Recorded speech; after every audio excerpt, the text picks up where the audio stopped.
Let's get straight into the analysis of some of these top business headline now. Charles Fakro, IBrandTV analyst, joins us now. Good morning, Charles. Good to have you on the program today. Yeah, good morning. It's nice being on your show. Yeah, good morning.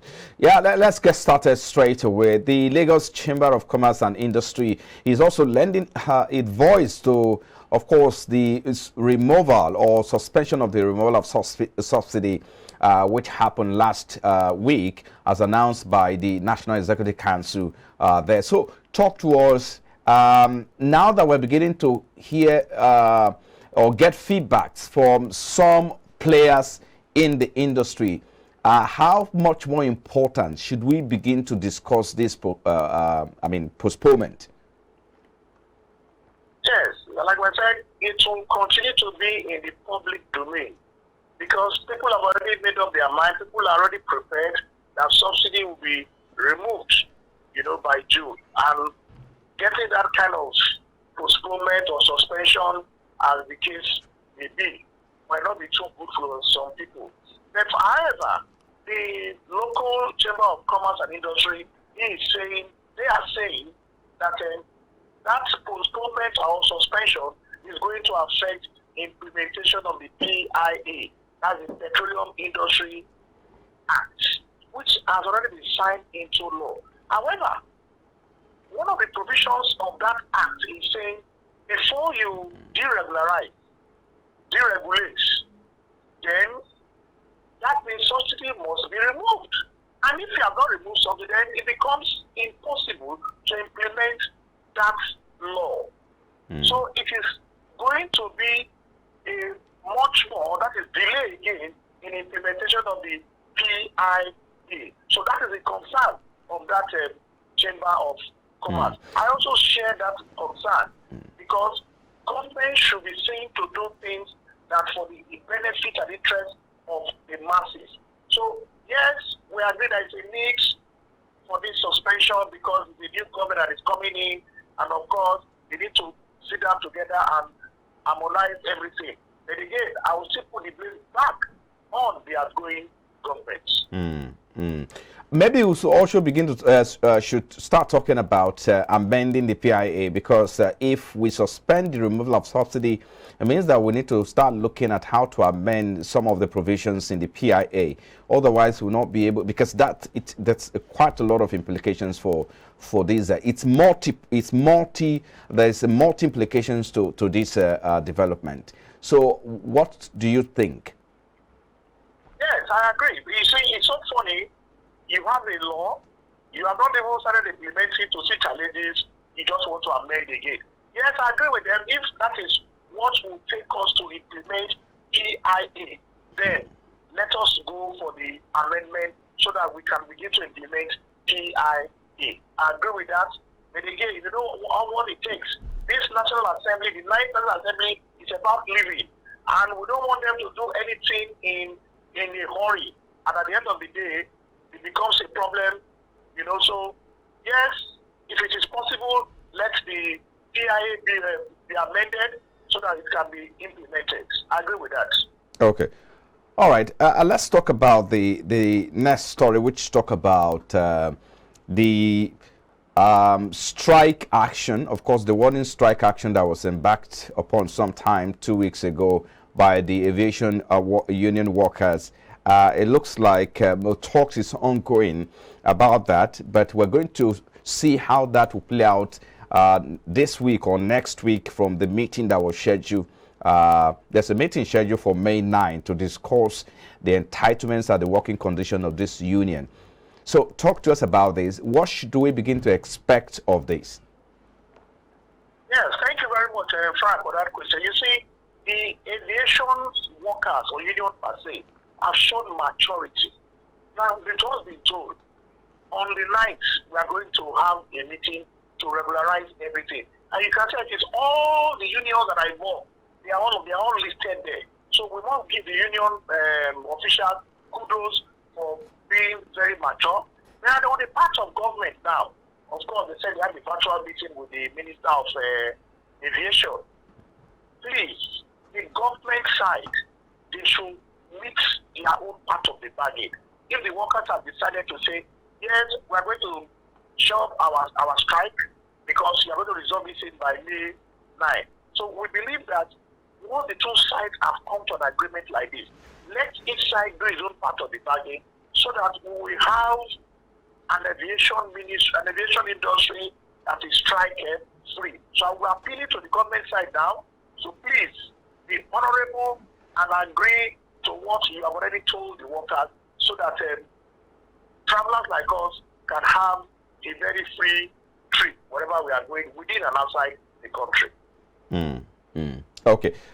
And so when they talk about better working conditions and all of that, but these people, according to the Minister of Aviation, efforts are ongoing really to address those issues. But should we continue to take to this approach to really drive home our demands? And because we remember that flights were disrupted, some were cancelled at that point, and business disrupted. Yes, it's not good, but again, in any industrial setup, industrial relation, workers and employers, there must be conflicts here and there. So we cannot say there will no conflict. Conflict must occur in any industrial setting. It is the ability of the parties involved and how quickly it is resolved without affecting economic benefits. That is the main issue. Yes, we must expect industrial conflict to occur, especially as the aviation sector as sensitive as it is to the economy. We must expect those kind of conflict. But again, it is how quickly, smartly, efficiently that it is being resolved. That is our of concern to us right now. So yes, we want to feed with the workers at the same time with the government to always mix their own part of the bargain so that we don't have these things occurring very frequently. All right. Without wasting time, let's proceed to the next one. The Federal Ministry of Agriculture and Rural Development has commenced steps to resuscitate rubber production in Nigeria. This, they say, that is to increase national wealth creation and boost the supply of raw materials for local industries. Talk to us about this. This is one industry or one sector of the industry that has been neglected for years. So how important to start talking about to resuscitate or revamp these sectors now? Yes, Frank, thank you so much. You see, I keep saying that the government has to be open. The Nigerian economy, as we're told, even as little children doing agriculture in primary school, we're told that agriculture is the mainstay of Nigerian economy. And we have so many cash crops. As a matter, in fact, when you're teaching you agriculture, they'll tell you food crop, cash crop. And one of the cash crops I remember then, studying agriculture as a child, is rubber. We talk of cocoa, rubber, cotton, and other ones. And they were told that rubber, we can even use rubber to do latex. We can use rubber to do tires. Our industries need it. Then in Sapele, that is the old Bengal thing. We have rubber plantation and all that. And we see people doing that businesses and doing agriculture. All of a sudden, all those things just went moribund. So, the Ministry of Agriculture and Development talking about it now, and even talking with the Research Institute. For me, it's a welcome development, but I just believe that and hope that we have the experts in that rubber field that will begin to advise the government as to what and what to support the farmers. Because we know that the officials will not be the ones on the field. It is the villagers who are already there. Because if you travel between Lagos and Benin to Warri, you will see the rubber plantation just lying down there. So we need the government to cooperate with the indigenous there, the locals there, and see how they can revive that plantation and use improved technology to get these resources from this rubber and feed our industries that require it as a raw material to produce other finished goods. Because at this time around, it is not a question of just producing this rubber and exporting the raw rubber. We need to add value to it. That is the rubber value chain, so that we can have optimal revenue from that agricultural process. And of course, We must also commend the federal government for establishing that institute, and also Ministry of Agriculture and faculties of agriculture in most of our universities. So research should be ongoing, not only rubber, but other cash crops, so that we can earn foreign exchange from these agricultural products and diversify the nation's economy. That would be one of my advice for the incoming governments.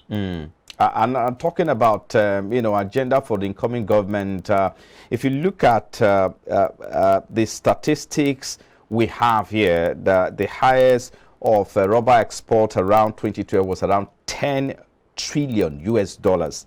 So at that time, the value of rubber export was put at 10 trillion dollars. But if you look at, recently in 2020, between 2020 and 2023, the value is just put at $21 million.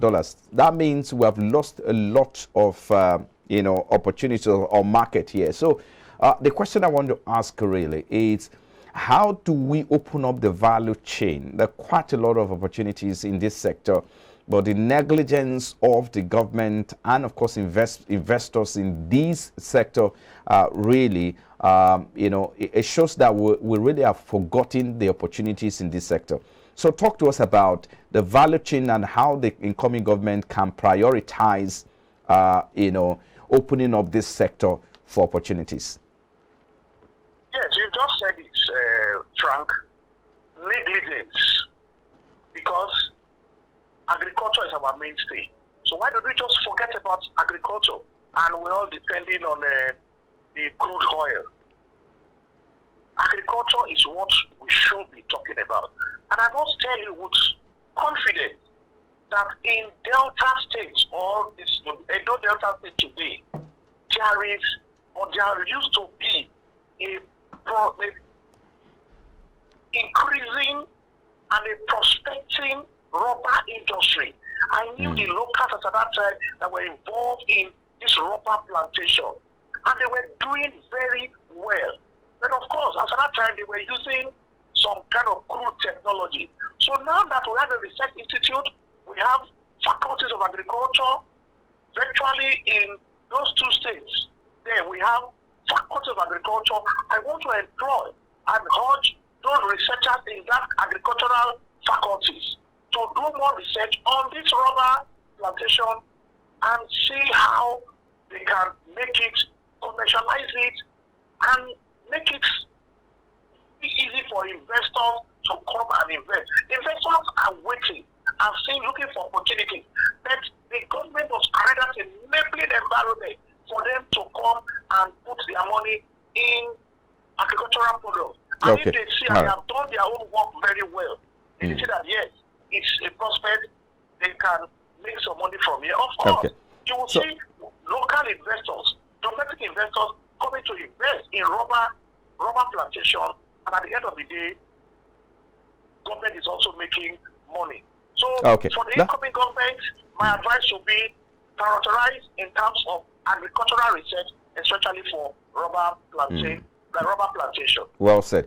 Let's look at the last one so that I can let you go. Telecommunication operators, are saying that the National Assembly should exclude them from any regulatory powers that will be given to the National Information Technology Development Agency through the new bill that is before the National Assembly. Of course, the bill which is currently before the Joint Committee of the Senate and House of Representatives, is seeking the power to give power to NIGDA, all right, to administer, implement, and regulate information technology system and practices, as well as digital economy of the country. The same function, the oversight function by the NCC. So talk to us about this. What's the implication of this duplicity, and why should we continue, or why should this bill continue to be deliberated on? Okay. Well, again, the people who are involved in this bill, I believe they have the interests of the country at heart, and they're also looking at cyber security, But again, NICs, okay, their own job is to develop, regulate and advise on information technology in the country. Yes, they have a role to also play. But for the telecom operators, they already been regulated by NCC. And NCC is under the Ministry of Communication and Digital Economy. Now, NIFA too is also a parastatal. That's right. Under the Ministry of Communication and Digital Economy. So they need to harmonize, because now it will be waste of resources if NCC is already doing this particular job and NIFA is also come to do the same job. That's yes, right. then if you look at it critically, regulating and trying to improve information technology is totally different from regulating telecom operators. So the functions they are quite distinct. Yes, here and there it will overlap. But I expect that before this bill is passed into law, let the National Assembly call for a public hearing. And of course, you will know that the National Assembly is already winding down. So that's right. I don't want them to just rush and get this thing. So if it is not done now, then of course, the president, the outgoing president should not be forced to sign it into law. Okay. He should leave it for the next Assembly to look at it properly and harmonize the difference so that for us to avoid any duplication of function. Okay, I think a good place to leave it. Thank you so much, Charles Fakroha, IBrandTV analyst. Thank you for coming on board. Have a great day. Thank you for having me. Yeah. Also to come after the break, in the trading week ended Friday, April 28th, the Nigerian Exchange Limited share index, all share index, and in the market capitalization appreciated by 2.04%. That's our focus when we return from this commercial. Please stay with us. This is Business Breakfast.